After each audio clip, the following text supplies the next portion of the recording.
भगत सिंह को जब फांसी दिया जा रहा था ना, पूछा गया भगत सिंह से भैया तुम्हारी आखिरी इच्छा बताओ, तो भगत सिंह ने कहा कि किताब पढ़ रहा हूँ, 15 पेज बचे हुए हैं, ये 15 पेज पढ़ लेने दो। हमारा आज का युवा 22 साल 23 साल को मैं देखता हूँ भाई, 5 बार फेल हो गए, 2 बार फेल हो गए, 10 लोगों ने मना कर दिया, 5 लोगों ने मना कर दिया, हमारी जिंदगी में कुछ हो ही नहीं सकता, मन तो कर रहा है सर सुसाइड कर ले। वो आदमी मरने वाला है फिर भी पढ़ रहा है। अब किए बिना किसी को कुछ नहीं मिला है। तुम्हारे सामने तो पूरी जिंदगी पड़ी है, मन की तकलीफों को सहना तो पड़ेगा, सहे बिना कोई बना नहीं है आज तक।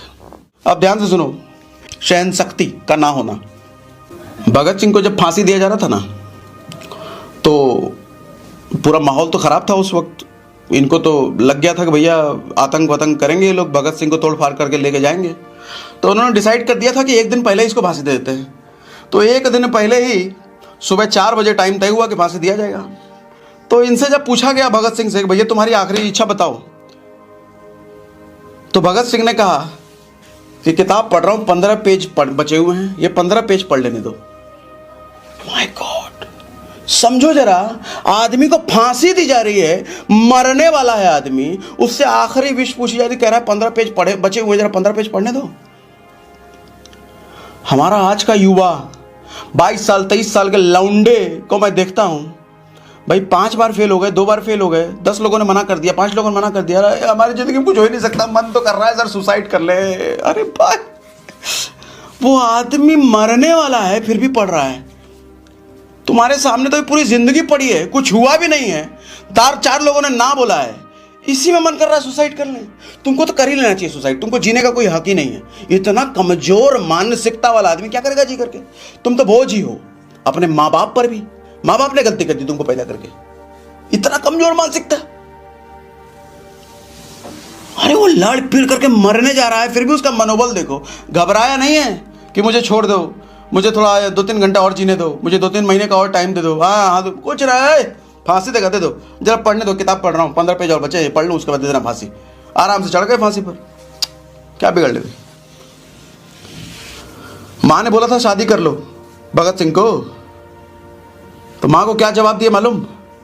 बोले माँ, एक तो तू मेरी माँ है, दूसरी मेरी ये देश माँ है, मेरी धरती माँ है, ये गुलाम है, कैसे देख लूँ मैं इसको गुलामी की जंजीरों में बंधा हुआ? जब तक इसको आज़ाद नहीं करा देता मैं शादी नहीं कर सकता। ये था वो अपने देश का युवा। भाई साहब,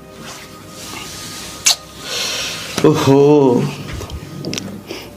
धरती का नियम सबके लिए सेम है सर, तप किए बिना किसी को कुछ नहीं मिला है,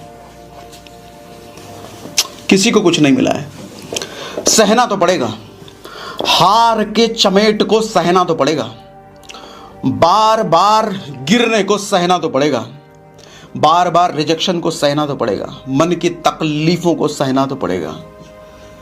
सहे बिना कोई बना नहीं है आज तक। कौन बना है? मिट्टी की मूर्ति होती ना, उसको आग में तपाया जाता है, और जब वो आग में तप जाता है तब वो बर्तन बनता है, और तब उसको जब ठंग ठंग करते हो, ठंग ठंग की आवाज आती है।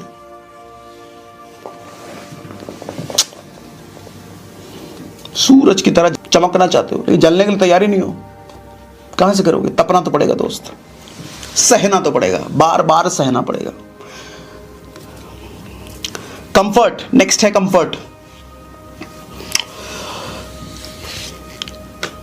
एक बार क्या हुआ, एक ऋषि थे, तो एक राजा था, राजा बड़ा परेशान था अपने राज्य में कुछ बाधाओं को लेकर के।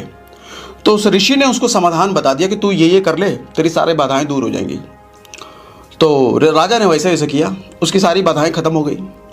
तो राजा पहुंचा ऋषि के पास कि आपकी वजह से मेरी सारी समस्याएं खत्म हो गई हैं, अब मैं आपके लिए एक महल बनवा रहा हूं, और उसी महल में आपको रहना है, इस जंगल में रहने की जरूरत नहीं है।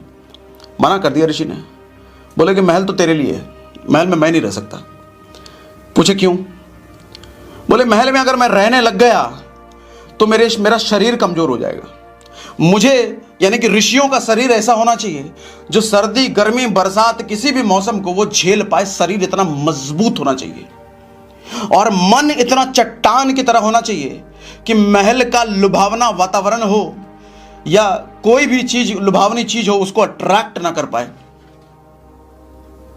भाई साहब, अपने शरीर को और मन को मजबूत करने के लिए वो जिंदगी भर जंगल में रहता है। नहीं चाहिए कंफर्ट, कंफर्ट में गया तो मेरा शरीर कमजोर हो जाएगा, मेरा मन कमजोर हो जाएगा, इस भोग विलास की मुझे आदत हो जाएगी। फिर मैं काहे का ऋषि, फिर मैं क्या दूसरों को ज्ञान दूंगा, फिर मैं क्या दूसरों को मार्गदर्शन दिखाऊंगा, मैं अपने कर्तव्य से विमुख हो जाऊंगा। मना कर दिया, नहीं लिया, निकलो भाई, ये तुम्हारे लिए, मेरे लिए नहीं है।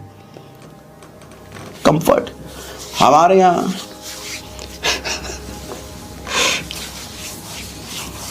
रहने के लिए अच्छा घर चाहिए, तभी तो होगा काम। गांव में रह के काम नहीं हो रहा है।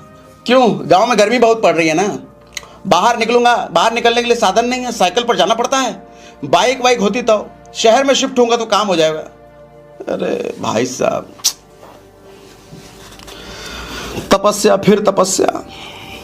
अगली बाधा है इनेबिलिटी। अब ध्यान से सुनो, इनेबिलिटी क्या होती है? एक ऐसी इच्छा जिसके लिए आप लायक नहीं हो, एक ऐसी चीज को पाने की इच्छा जिसके लायक आप नहीं हो लेकिन पाने की इच्छा है, उसको कहते हैं इनेबिलिटी। अभी रिसेंटली क्या हुआ, 2-3 दिन पहले मैं गोवा जाने के लिए एयरपोर्ट की तरफ जा रहा था, तो ट्रैफिक में काफ़ी देर तक गाड़ी रुकी हुई थी और ट्रैफिक के पास मैंने देखा कुछ लोग भिखारी लाइन से बैठे हुए हैं, भीख मांग रहे हैं।